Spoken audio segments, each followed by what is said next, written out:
Hello students,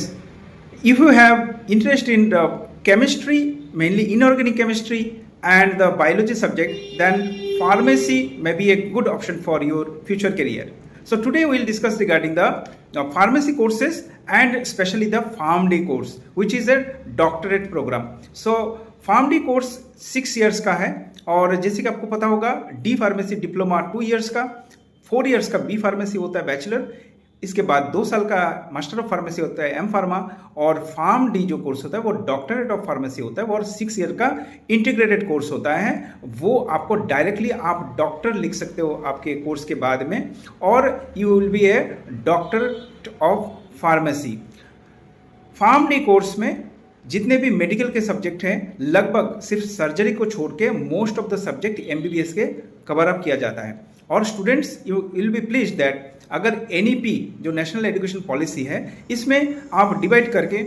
B pharma 4 year के बाद में बी फार्मा लेके भी आप एग्जिट कर सकते हो, अगर नेक्स्ट 2 इयर्स में आप एम फार्मा लेके एग्जिट कर सकते हो, और 6 ईयर के बाद में आप डॉक्टरेट ऑफ फार्मेसी मतलब फार्म डी डॉक्टर, फार्मेसी के मेडिसिन के दवाई के डॉक्टर होके आप आपका जो करियर है उसमें 4 चांद लगा सकते हो। कैसे? बिकॉज अगर आपको 12th में पीसीबी फिजिक्स केमिस्ट्री बायोलॉजी है, आपको अगर केमिस्ट्री और बायोलॉजी में इंटरेस्टेड है तो आप फार्मेसी आपकी चॉइस में डाल सकते हो। और देश भर में बहुत सारे कॉलेजेस है, फार्मेसी पीसीआई अप्रूव्ड होना चाहिए,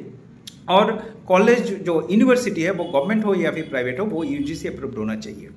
सेकेंडली, अगर आपको फार्मेसी में एडमिशन लेना है तो आपको 50% जनरल के आपको पीसीबी में होना चाहिए, जनरलाइज्ड एवरेज, और आपको जो है बाकी नेक्स्ट ईयर्स में आपको फार्मेसी की स्पेशलिस्ट किया जाएगा। देख लेंगे जब आप फार्म डी करोगे तो आपका जॉब अपॉर्चुनिटी क्या आएगा। आपको एक तो हॉस्पिटल में आप फार्म डी डॉक्टर बन के ज्वाइन कर सकते हो, दवाई कंपनी में आप as a top manager join कर सकते हो, और इम्पोर्टेंटली आप अगर if you want to go for the academics, एक पीएचडी होल्डर होता है जो एसोसिएट प्रोफेसर, असिस्टेंट प्रोफेसर और लास्ट में